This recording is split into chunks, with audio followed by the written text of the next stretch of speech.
Halo Sobat Wibu, hari ini aku bakal bahas sebuah anime yang menceritakan seorang pemburu game sampah yang bener-bener overpower di setiap game yang dia mainkan. Sekalinya dia main games dewa, karakter gamesnya malah dibikin berbentuk kepala burung yang telanjang.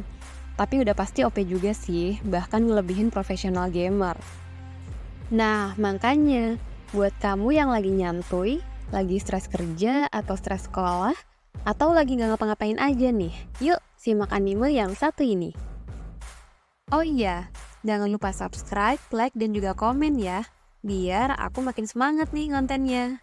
Let's go! Setting anime ini berada pada masa di mana mesin VR atau virtual reality telah menjadi hal biasa di dunia pergaman. MC anime ini yang bernama Hizutome Rakuro adalah seorang otaku games yang sangat suka bermain game sampah. Nah, game sampah di sini adalah games yang penuh bug. Kayak misal karakternya nembus dinding, alur ceritanya aneh, dan yang lainnya. Rakuro menemukan kesenangan bermain game sampah sampai disebut sebagai pemburu game sampah. Kemudian anime ini juga memiliki heroin loh yang bernama Saiga Rei. Rei adalah seorang anak pemalu yang sangat menyukai Hizutome Rakuro. Dia bahkan rela bermain game siang dan malam demi bisa memiliki topik obrolan nih dengan Rakuro. Tapi sayangnya dia tidak pernah berani memulai obrolan dan dia selalu hanya melihat Rakuro dari kejauhan. Tapi jangan salah loh, walaupun mukanya imut pemalu kayak gini, karakter Rei di games yang bakal kita bahas adalah karakter yang sangat OP. Bahkan mengalahkan keopean MC kita. Pada awal anime, Rakuro ditunjukkan baru saja menyelesaikan satu game sampah yang berjudul Feria, di mana last boss-nya adalah tokoh beban yang selalu ikut bersama partinya. Ketika dia sedang pamer kepada penjaga toko games bernama Manasang, setelah dia telah menyelesaikan game sampah itu, Manasang merekomendasikan Rakuro untuk sekali-sekali mencoba bermain games dewa yang berjudul Shangri-La Frontier atau biasa disebut sebagai Shangfro. Nah, Shangri-La Frontier adalah games petualangan yang sangat populer saat itu, yang dikembangkan oleh seorang developer jenius misterius. Karena terlihat menarik, akhirnya Rakuro pun mencoba login game tersebut dan membuat karakter game Shangfro-nya. Rakuro yang biasa bermain game sampah sampai kagum loh dengan cara pembuatan karakter di game Shangfro karena fitur-fiturnya yang sangat lengkap dan juga bagus. Tapi pada akhirnya, dia pun membuat karakter gamesnya berupa kepala burung yang telanjang. Agak-agak creepy sih memang. Tapi jangan salah, dia sengaja membuat karakternya telanjang agar dapat memiliki banyak uang nih untuk membeli senjata yang kuat. Nah, tapi kan gak lucu ya kalau dia mondar-mandir telanjang aja. Makanya dia sengaja cari penutup kepala untuk menyembunyikan mukanya. Dan yang murah ya cuma topeng kepala burung aja. Nah, di sini Rakuro menamai karakternya Sanraku. Sebetulnya sih semua nama karakternya di setiap games namanya Sanraku juga ya. Nah, mulai dari sini aku bakal sebut MC-nya sebagai Rakuro kalau pembahasannya berkaitan dengan real life, dan juga Sanraku kalau pembahasannya sedang berkaitan dengan games ya. Pergerakan karakter di Shangfro yang sangat luas membuat Sanraku kagum sekali lagi, karena pada game sampah yang biasa dia mainkan, pergerakannya sangat sulit, kaku, dan juga tentu saja pastinya banyak bug. Nah, di sini dia memulai games di tengah-tengah hutan karena status yang dia pilih adalah pengembara. Tiba-tiba Sanraku dihadang oleh goblin kecil yang terlihat ganas. Sanraku pun segera menerjang goblin tersebut, hitung-hitung menguji coba senjata barunya. Si goblin pun kalah dalam satu serangan, dan Sanraku langsung naik level. Gak berapa lama, tiba-tiba muncul monster lagi nih yang menyerang Sanraku. Dia berbentuk kelinci dengan mata merah yang memegang pedang merah yang tajamnya bukan main, bahkan sampai bisa menembus pohon. Setelah bertarung dengan kelinci itu, Sanraku pun menang dan naik level lagi. Dia pun mulai mengelilingi hutan untuk meningkatkan level sambil mencari kelinci vorpal untuk diambil pedangnya. Dia juga mulai mencari cara untuk pergi ke kota terdekat, yaitu kota Sekondial. Sebagai informasi tambahan, di Sangfro terdapat 3 kota besar nih, yaitu yang pertama adalah Verstia, Sekondil, dan Tertrema. Tapi di tengah jalan, dia dihadang oleh monster ular Titan, penjaga jembatan, yang memiliki level ketahanan yang tinggi.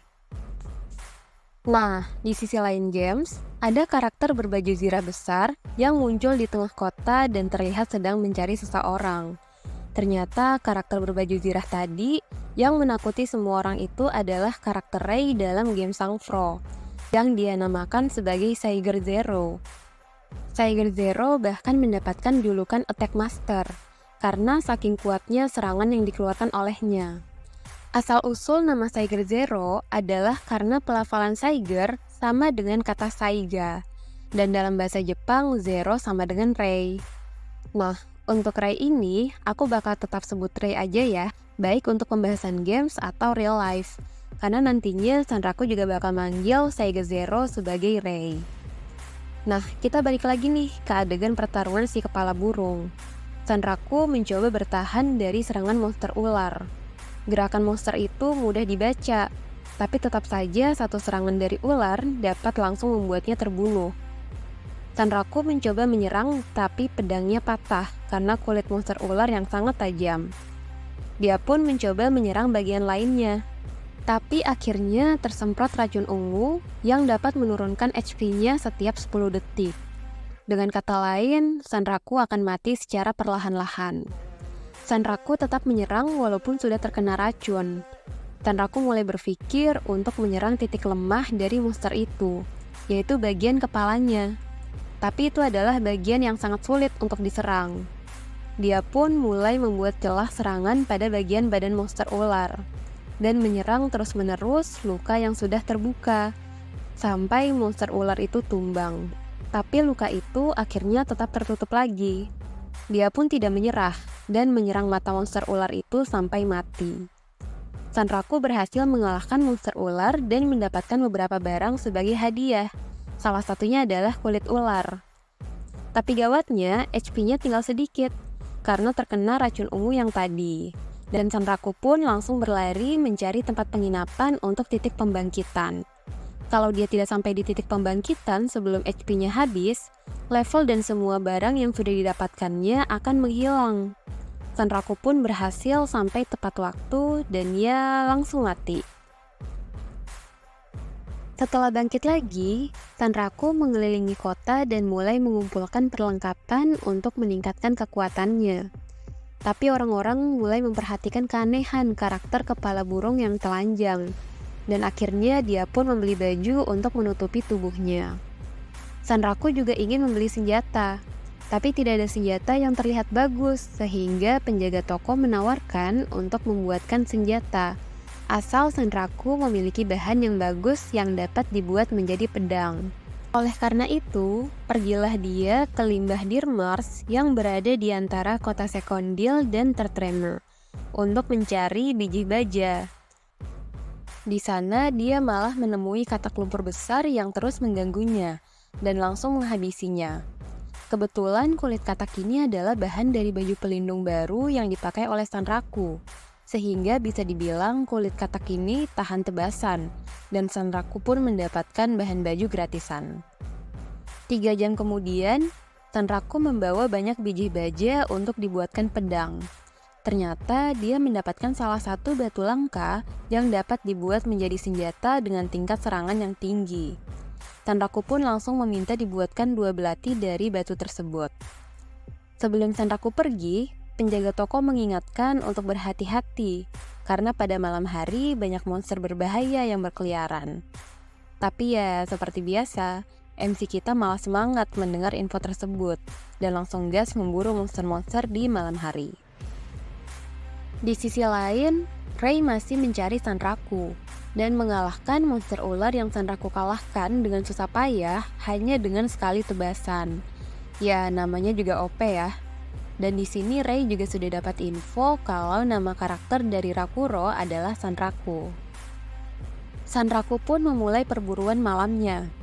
Tapi dia kaget karena pergerakan dan serangan monster pada malam hari sangat kuat, berbeda dibanding monster di siang hari. Ketika dia diserang segerombolan goblin ganas, tiba-tiba ada kilatan menyilaukan yang memusnahkan semua goblin di depannya. Dan tidak berapa lama muncul monster besar dengan tag nama Monster Unik. Monster Unik merupakan sebutan untuk monster langka yang hanya ada 7 monster di game Sangfro. Monster Unik adalah kelas monster khusus yang memiliki nama dan juga gelar. Kebanyakan monster saat dikalahkan atau ditangkap akan muncul kembali setelah jangka waktu tertentu berlalu. Tapi khusus untuk monster unik, hanya ada satu di seluruh dunia Sangfro. Sehingga kalau mereka mati, ya mereka tidak bisa muncul kembali. Untuk mengalahkan monster unik, banyak pemain top yang telah membentuk klan untuk fokus mengalahkan mereka. Karena sejak munculnya game Sangfro, sama sekali belum ada yang dapat mengalahkan satu monster unik pun. Salah satunya adalah Ray yang bergabung dalam klan yang berfokus untuk mengalahkan monster unik, yaitu Lycaon sang pembunuh malam. Nah, kebetulan ternyata monster yang ditemui Sanraku adalah Lycaon sang pembunuh malam. Dan dimulailah pertarungan antara Sanraku dan juga Lycaon. Lycaon melakukan serangan dan Sanraku mencoba menghindarinya dengan susah payah. Anehnya dia gemetar tapi sangat bersemangat melawan Lycaon yang terlihat tidak terkalahkan itu. Dengan berbagai skill, Sanraku mencoba menjatuhkan serangan critical hit serta mencoba menghindarinya berkali-kali, tapi tidak terlihat efek sama sekali pada Lycaon. Tiba-tiba Lycaon menghilang dan muncul kembali sambil memberikan serangan bertubi-tubi pada Sanraku. Ya, dia melakukan teleportasi.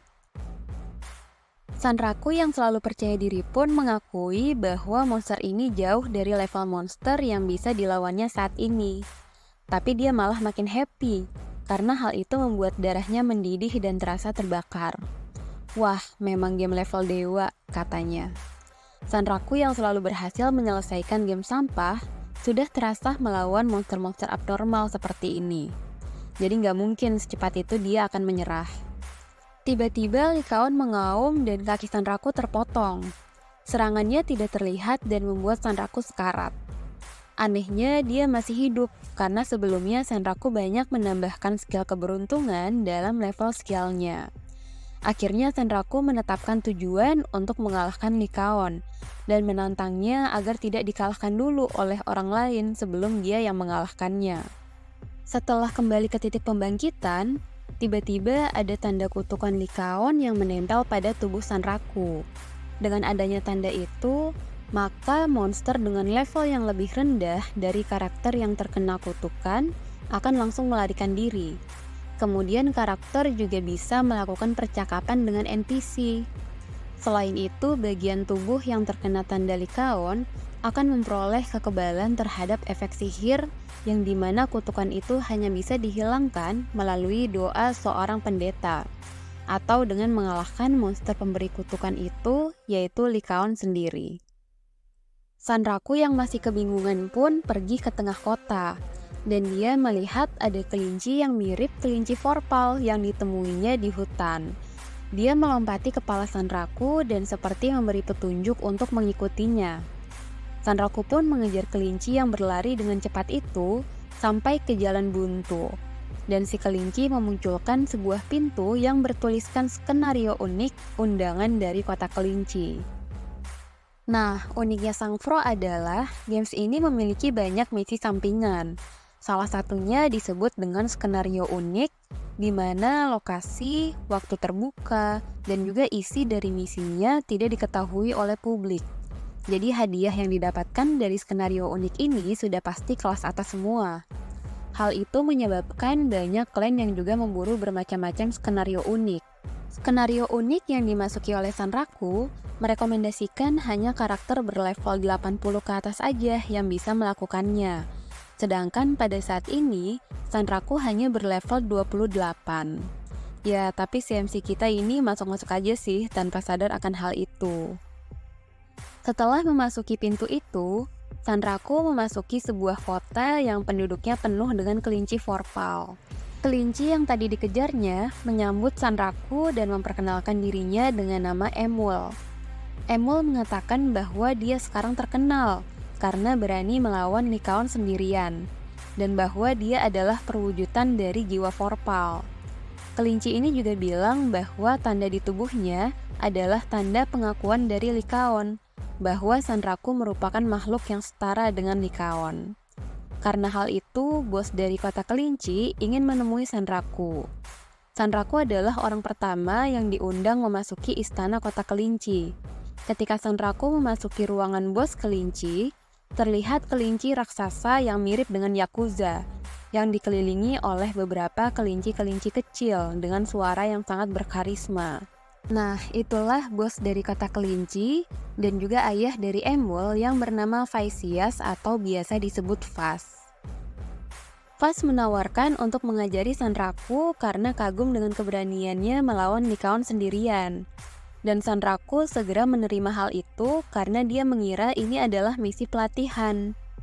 Sanraku dengan akrabnya memanggil Vas dengan panggilan Abang atau Aniki.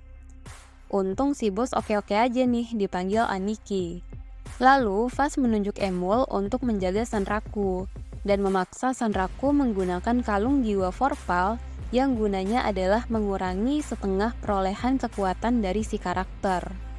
Hal itu agar Sanraku tidak berpuas diri nih, dan juga berlatih dengan mindset bahwa dia masih lemah. Nah, tidak hanya berfokus pada game Sangfro aja, Sanraku juga memainkan games lain di sela-sela waktunya. Setelah dia lockout dari game Sangfro, dia sudah janjian nih dengan salah satu temannya yang seorang pro gamers, yang bernama Katzo, untuk bermain games bernama BOP. BOP adalah game bertarung yang pernah dimainkan Sanraku, dan termasuk salah satu dari game sampah karena banyak bug di dalamnya. Jumlah pemain aktif setiap harinya tidak lebih dari 100 orang, sehingga pemain di dalamnya biasanya adalah kenalan atau rekan main games bersama. Di sini Katzo mengajak duel battle yang pada akhirnya dimenangkan oleh Sanraku. Setelah memenangkan battle itu, Sanraku mengajak Katzo untuk ikut bermain Sangfro dan juga mengalahkan monster unik. Katzo pun mengatakan kalau dia akan mencoba memainkan Sangfro karena melihat seberapa excitednya Sanraku ketika bermain Sangfro. Kembali lagi ke game Sangfro, Emul mengajak Sanraku menjadi rekan party atau kelompok untuk memudahkannya melakukan skenario unik kota kelinci. Yang ternyata level Emul lebih tinggi dari Sanraku. Di tengah perbincangan mereka, tiba-tiba ada orang yang melihat Emul berbicara, padahal normalnya NPC binatang itu tidak bisa berbicara. Karena hal itu, Sanraku pun kabur bersama Emul. Tapi orang lain berhasil memfoto mereka berdua yang sedang kabur dan mempostingnya di forum game Sangfro.